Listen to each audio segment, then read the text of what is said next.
नमस्कार, आप देख रहे हैं टीवी7 भारत और मैं हूं आपके साथ प्रीति सिंह यादव। बुलेटिन की शुरुआत करेंगे बड़ी खबर के साथ। वेनेजुएला में 5 दिनों से पहले आए विनाशकारी भूकंप के बाद तबाही का मंजर लगातार गहराता जा रहा है।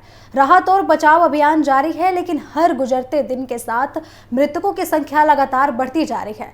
ताजा आंकड़ों के मुताबिक अब तक 1719 लोगों की मौत हो चुकी है, जबकि 5034 लोग घायल बताए जा रहे हैं। इसके अलावा हजारों लोग अभी भी लापता बताए जा रहे हैं और उनके मलबे में फंसे होने की आशंकाएं जताई जा रही हैं। आपको बता दें कि मीडिया रिपोर्ट्स के अनुसार वेनेजुएला की नेशनल असेंबली के अध्यक्ष जॉर्ज रोड्रिग्स ने बताया है कि राहत एजेंसियां लगातार मलबा हटाकर लोगों की तलाश में जुटी हुई हैं। हालांकि क्षतिग्रस्त इमारतों और लगातार आ रहे आफ्टर शॉक के कारण बचाव अभियान में मुश्किलें आ रही हैं। पिछले सप्ताह बुधवार शाम वेनेजुएला में 7.2 और 7.5 तीव्रता के 2 शक्तिशाली भूकंप आए थे। इसके बाद इन झटकों का असर इतना ज्यादा था कि पड़ोसी देश कोलंबिया तक इन झटकों को महसूस किया गया।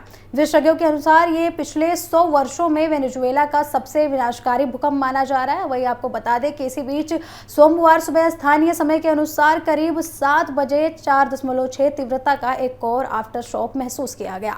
अमेरिकी भूवैज्ञानिक सर्वेक्षण के मुताबिक इस झटके ने पहले से ही क्षतिग्रस्त इमारतों को और भी ज्यादा क्षति पहुंचाई है, जिसके कारण चिंता और भी ज्यादा बढ़ गई है। सरकारी आंकड़ों के अनुसार अब तक 774 इमारतें गंभीर रूप से क्षतिग्रस्त हुई हैं, जिनमें 189 पूरी तरीके से ढह चुकी हैं। राहत और बचाव कार्यों में अब पूरी दुनिया वेनेजुएला की मदद में सामने आ रही है। अंतरिम राष्ट्रपति डेल्सी के मुताबिक अब तक 24 देशों ने कुल मिलाकर 521 टन राहत सामग्री वेनेजुएला भेजी है।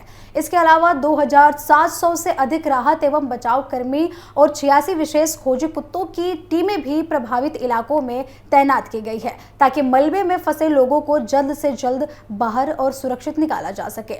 अमेरिका ने भी अपनी मानवीय सहायता बढ़ाने का ऐलान किया है। पहले जहां अमेरिका ने $150 मिलियन की मदद की थी, वहीं अब इसे बढ़ाकर $300 मिलियन करने की घोषणा की गई है, ताकि राहत कार्यों की तेजी से राहत कार्यों को आगे बढ़ाया जाए। इधर संयुक्त राष्ट्र ने भी स्थिति की गंभीरता को देखते हुए बड़ा कदम उठाया है। संगठन ने वेनेजुएला के लिए 10,000 बॉडी बैग भेजने की घोषणा की है। संयुक्त राष्ट्र का कहना है कि यह फैसला संभावित जरूरतों को ध्यान में रखते हुए लिया गया है, क्योंकि मृतकों की संख्या अभी और ज्यादा बढ़ने की आशंकाएं बनी हुई हैं। हालांकि संयुक्त राष्ट्र ने उम्मीद जताई है कि अंतिम आंकड़ा इस अनुमान से कम रहेगा।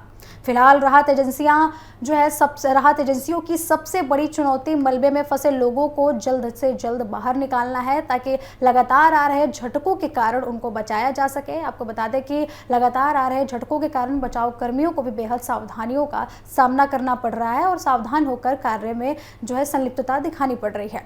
कई इलाकों में सड़कों और संचार व्यवस्था भी बुरी तरीके से प्रभावित हुई है, जिसमें राहत सामग्री पहुंचाने में काफी दिक्कतों का सामना करना पड़ रहा है। कुल मिलाकर वेनेजुएला इस समय अपने इतिहास की सबसे बड़ी प्राकृतिक आपदाओं में से एक का सामना कर रहा है। हजारों परिवार ट्रेजेडी से प्रभावित हैं और पूरी दुनिया की नज़र अब राहत बचाव अभियान पर टिकी हुई है। उम्मीद की जा रही है कि अंतर्राष्ट्रीय सहयोग और तेज राहत कार्यों की मदद से अधिक लोगों की जान बचाई जा सकेगी। तो वेनेजुएला में आए भूकंप के कारण काफ़ी चिंताजनक तस्वीरें सामने आ रही है, जिसके बाद कई देशों ने राहत बचाव कार्यों के लिए वेनेजुएला की सहायता करने का घोषणा की है। वहीं बढ़ेंगे अगली खबर की ओर। दिल्ली में इलेक्ट्रॉनिक वाहनों को बढ़ावा देने के लिए सरकार ने बड़ा कदम उठाया है। दिल्ली कैबिनेट ने सोमवार 29 जून को नई इलेक्ट्रॉनिक व्हीकल पॉलिसी को मंजूरी दे दी है। इस पॉलिसी के तहत अब 30 लाख रुपए तक की कीमत वाली इलेक्ट्रॉनिक कारों पर रोड टैक्स और रजिस्ट्रेशन फीस पूरी तरीके से माफ कर दी जाएगी। सरकार का उद्देश्य है कि राजधानी में बढ़ते वायु प्रदूषण को कम करना और क्लीन ट्रांसपोर्ट सिस्टम को मजबूत करना। मुख्यमंत्री रेखा गुप्ता ने बताया कि कैबिनेट से मंजूरी मिलने के बाद अब ये पॉलिसी उपराज्यपाल के पास अंतिम मंजूरी के लिए भेजी जाएगी। सरकार का लक्ष्य है कि इस पॉलिसी को 1 जुलाई से लागू कर दिया जाए और ये 31 मार्च 2030 तक प्रभावी रहेगी।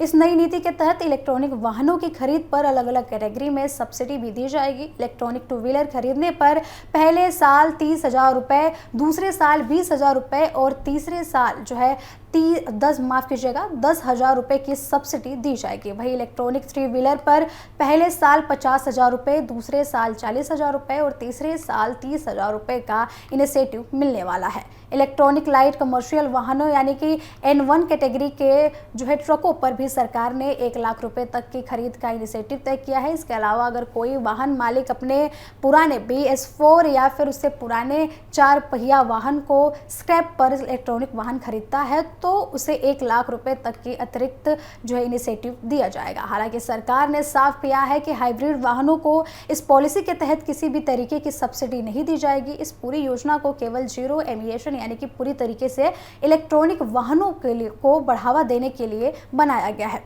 नई ईवी पॉलिसी में सरकार ने पेट्रोल और CNG वाहनों को धीरे धीरे चरणबद्ध तरीके से हटाने का भी रोड मैप तैयार किया है। इसके तहत 1 जनवरी 2027 से दिल्ली में केवल इलेक्ट्रॉनिक ऑटो रिक्शा का ही रजिस्ट्रेशन किया जाएगा। वहीं 1 अप्रैल 2028 से नए पेट्रोल और CNG दोपहिया वाहनों का रजिस्ट्रेशन पूरी तरीके से बंद कर दिया जाएगा और उनकी जगह केवल इलेक्ट्रॉनिक 2 व्हीलर्स को ही अनुमति मिलेगी। सरकार का अनुमान है कि इस पूरी पॉलिसी से आने वाले वर्षों में करीब 15,000 करोड़ रुपए का निवेश और आर्थिक लाभ हो सकता है।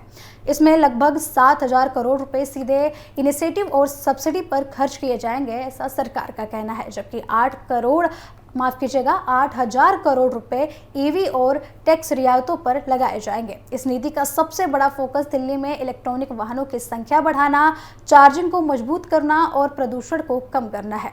इसी दिशा में सरकार ने राजधानी में 32,000 चार्जिंग पॉइंट्स स्थापित करने का लक्ष्य भी रखा है।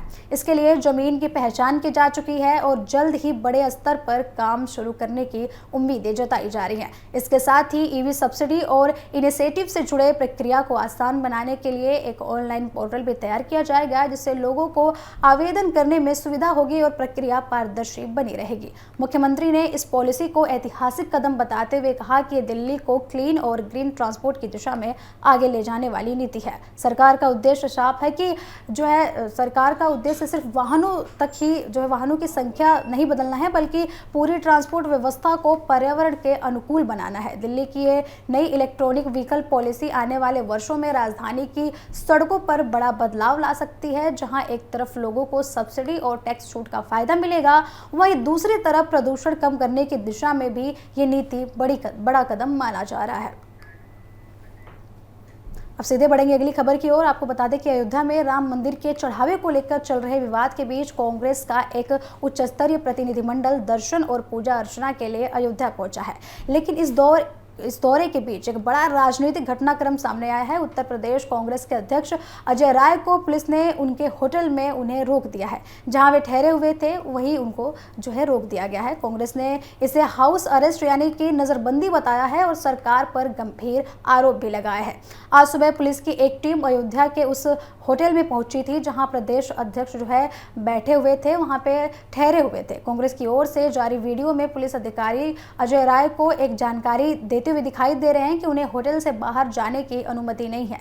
इस पर अजय राय ने आपत्ति जताते हुए कहा कि वे कहीं और नहीं, केवल श्री राम जन्मभूमि मंदिर दर्शन करने जाना चाहते हैं। वही वीडियो में अजय राय पुलिस अधिकारियों से सवाल करते हुए नजर आ रहे हैं। आपको बता दें कि वो ये कहते हुए नजर आ रहे हैं कि अब राम मंदिर में दर्शन करने के लिए भी उन्हें रोका जाएगा। इस पर पुलिस अधिकारी उन्हें बताते हुए नजर आ रहे हैं कि फिलहाल वे मंदिर नहीं जा सकते। इसके बाद अजय राय सरकार की कार्रवाई पर नाराजगी जताते हुए कहते हैं कि अगर दर्शन के लिए रोका जाए तो ये उचित नहीं है।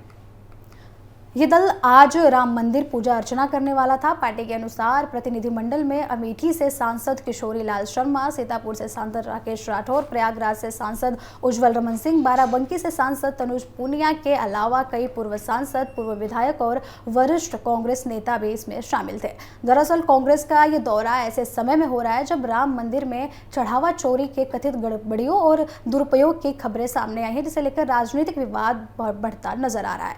कांग्रेस लगातार इस मामले में निष्पक्ष जांच की मांग करती रही है। कांग्रेस सांसद किशोरी लाल शर्मा ने आरोप लगाया है कि मामले की जांच के लिए बनाई गई एसआईटी केवल औपचारिक कार्रवाई ही कर रही है।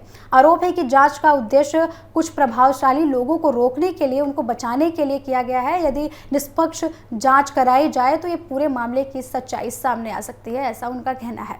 कांग्रेस का यह भी कहना है कि केवल कुछ लोगों के खिलाफ एफआईआर दर्ज कर लेना पर्याप्त नहीं है। पार्टी का आरोप है कि इस मामले में पर्दे के पीछे मौजूद लोगों लोगों की भूमिका की भी जांच होनी चाहिए। कांग्रेस ने चेतावनी दी है कि अगर निष्पक्ष जांच नहीं हुई तो वे इस मुद्दे को लेकर देशव्यापी अभियान भी चलाएंगे। वहीं प्रशासन की ओर से अभी तक अजय राय को होटल में रोकने के कारणों का विस्तृत आधिकारिक बयान सामने नहीं आया है। कांग्रेस ने दावा किया है कि उसने अपने प्रतिनिधिमंडल के अयोध्या दौरे की जानकारी पहले ही प्रशासन को दे दी थी, लेकिन इसके बाद भी ऐसी तस्वीरें सामने आई। तो फिलहाल अयोध्या में कांग्रेस के इस दौरे और अजय राय को होटल में रोके जाने को लेकर सियासत और भी ज्यादा गर्म हो चुकी है।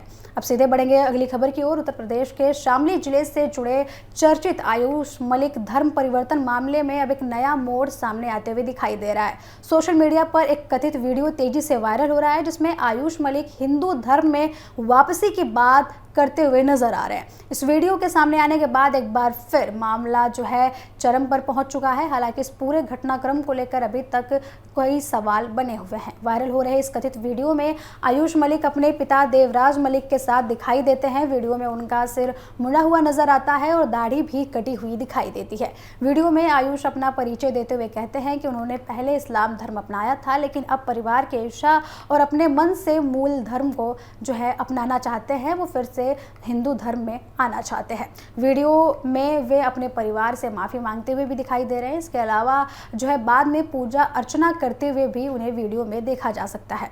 इस वीडियो को लेकर आयुष के पिता देवराज मलिक ने इस वीडियो की पुष्टि की है। उनका कहना है कि ये वीडियो वास्तविक है और परिवार की मौजूदगी में ही बनाया गया है। उन्होंने दावा किया है कि आयुष अब दोबारा हिंदू धर्म अपना चुके हैं। पिता के अनुसार धर्म परिवर्तन के बाद से आयुष मानसिक रूप से काफी जो है डिस्टर्ब चल रहे थे और फिलहाल मीडिया से बातचीत करने की स्थिति में नहीं है। वही स्थानीय हिंदू धर्म गुरु यशवीर महाराज ने भी दावा किया है कि आयुष मलिक ने विधिवत धार्मिक अनुष्ठान के बाद हिंदू धर्म में वापसी की है। उनका कहना है कि परिवार और धर्म गुरुओं की मौजूदगी में यह प्रक्रिया पूरी की गई। वही इस पूरे मामले में शामली पुलिस का भी रुख अलग है। एसपी नरेंद्र प्रताप सिंह का कहना है कि उन्होंने फिलहाल इस वायरल वीडियो के बारे में कोई भी आधिकारिक उनको जानकारी नहीं है, यानी पुलिस ने अभी तक वीडियो की पुष्टि नहीं की है और न ही इस पर कोई भी औपचारिक बयान जारी किया है। दरअसल ये मामला जून महीने की शुरुआत में उस समय सुर्खियों में आया था जब शामली के दवा कारोबारी देवराज मलिक के बेटे आयुष मलिक ने इस्लाम धर्म अपनाने और अपना नाम मोहम्मद अली रखने का दावा किया था। उस समय सोशल मीडिया पर कई वीडियो सामने आए थे जिसमें आयुष खुद ये कहते हुए नजर आ रहे थे कि उन्होंने अपनी इच्छा से इस्लाम धर्म स्वीकार किया है और उनका ये नया नाम मोहम्मद अली है। इसके बाद आयुष के पिता देवराज मलिक ने पुलिस में शिकायत दर्ज कराई थी। शिकायत में आरोप लगाया गया था कि उनके बेटे को जो है सुनियोजित तरीके से प्रेम जाल में फंसाकर धर्म परिवर्तन कराया गया। उन्होंने ये भी आरोप लगाया कि इसके पीछे संपत्ति हड़पने की साजिश थी। शिकायत के आधार पर शामली पुलिस ने मामला दर्ज किया था और जांच भी शुरू की थी। पुलिस ने इस मामले में आयुष की कथित पत्नी चांदनी कुरैशी और उनके पिता इस्लाम कुरैशी सहित कई लोगों के खिलाफ मुकदमा दर्ज किया। पुलिस ने चांदनी कुरैशी और इस्लाम कुरैशी को गिरफ्तार भी किया था। एफआईआर में भारतीय न्याय संहिता की कई धाराओं के साथ धर्म परिवर्तन की धाराएं भी लगाई गई थी। हालांकि दूसरी ओर आयुष मलिक ने अब पहले सार्वजनिक रूप से इन आरोपों को खारिज भी किया था। उन्होंने कहा था कि उन्होंने अपनी मर्जी से इस्लाम धर्म अपनाया है और अपनी इच्छा से निकाह किया है। आयुष का यह भी कहना था कि उनका नाम जो है उनके नाम कोई भी संपत्ति नहीं है और संपत्ति को इस मामले से जोड़ना गलत है। उन्होंने अपने परिवार से अपील की थी कि उनकी मां और बहनों के नाम संपत्ति कर दी जाए और इस विवाद को संपत्ति से न जोड़ा जाए। इस मामले में चांदनी कुरैशी के परिवार ने भी सभी आरोपों को गलत बताया। परिवार का कहना था कि आयुष ने अपनी मर्जी से धर्म परिवर्तन और शादी का फैसला जो है लिया था। उनका आरोप है कि पुलिस की कार्रवाई एक तरफा हुई थी। निष्पक्ष जांच होने पर पूरी सच्चाई सामने आएगी। मामले में एक और विवाद कथित निकाहनामे को लेकर भी आया था। आयुष के पिता का दावा था कि 4 साल पहले फर्जी निकाहनामा तैयार किया गया था। वहीं आयुष पहले कह चुका था कि निकाह उसकी सहमति से हुआ था। पुलिस अब निकाहनामे और उससे जुड़े दस्तावेजों की भी जांच कर रही है। फिलहाल ये पूरा मामला कई तरीके से विवाद का विषय बन चुका है। एक तरफ वायरल वीडियो में आयुष के हिंदू धर्म में वापसी का दावा किया जा रहा है और उसकी पुष्टि उसके पिता द्वारा की जा रही है। दूसरी ओर पुलिस का कहना है कि उसे इस वीडियो का आधिकारिक जानकारी नहीं है। वहीं आयुष पहले खुद सार्वजनिक रूप से ये कह चुका था कि उसे जो है अपनी इच्छा से इस्लाम धर्म कबूल किया था।